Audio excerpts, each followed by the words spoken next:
ciidanka missionkiisa mission buu meel u tagi karaa waa soo fashan karaa awoodeedu leeyahay waa ka soo laaban karaa waa joogi karaa sida ciidanka qaranku ay ku gudbeen masaafo hebel oo xagga u gudbeen al-shabaab waa kan ay kuwa maanta la dilay haddii al-shabaab iyo ciidanka wax u dhaxeeyaan furimahan oo dhan miyaan iska soo horjeedi lahayn marka wasiir waxa leedahay ciidanka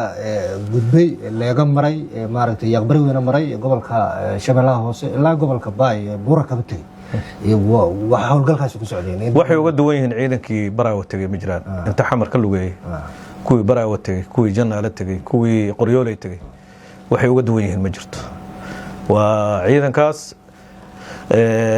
dhul shabaab joogo xoog ku mari kara kula diriri kara ka qabsan kara waxayna ka mid tahay oo dadka Soomaaliyeed aan u cadeyn awood ciidankeena iska warhayn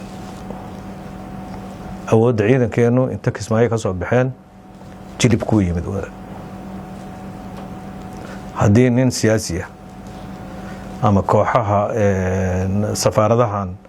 uu yiraahdo jilib marka la soo la iimaanay jidka see loo soo maray al-shabaab baa jooga ciidanka missionkiisa mission buu meel u tagi karaa waa soo fashan karaa awoodeedu leeyahay waa ka soo laaban karaa waa joogi karaa waxay uga duwan tahay taas ma jirto runtii waana garaad li'ida iyo is-aaminaad la'aanta inay aamini waayaan ciidanka amisom baa dhaqaaqi karo meel hebel aadi kara laakiin ciidanka xoogga dalku meel hebel inta ka tago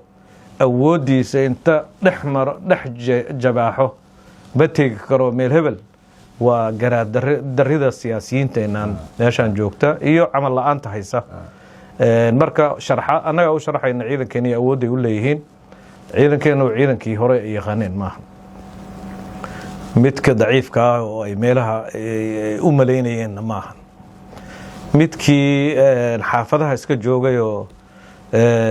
maaragtay la iska eedayn jirana maaha ciidan awood u leh tababar xoogan haysta awoodna u leh meesha ay rabaan halkan inta Baraawo ka dhaqaaqaan jilbtay kara waa inta Baraawo ka dhaqaaqaan saakutay kara waana midka hadda qorshihiisu ay socdaan oo hadda ay u suurta gashay inuu Mubaarak iyo dhulkaas oo waligeed al-shabaab laga qaban oo ciidan Soomaaliyeed waayadan dambe uu sadegin waa la tagi jiray marmarka qaarkood operation laakiin ma dhicin in ciidan Soomaaliyeed uu dego Mubaarak oo ku nagaado muddadaas dheer oo waliba intay soo weeraraan ay ku jabiyaan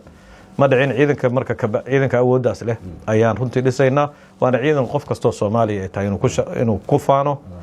ciidan qof kastoo Soomaaliya sharafkiisa iyo karaamadiisa inuu ilaaliyo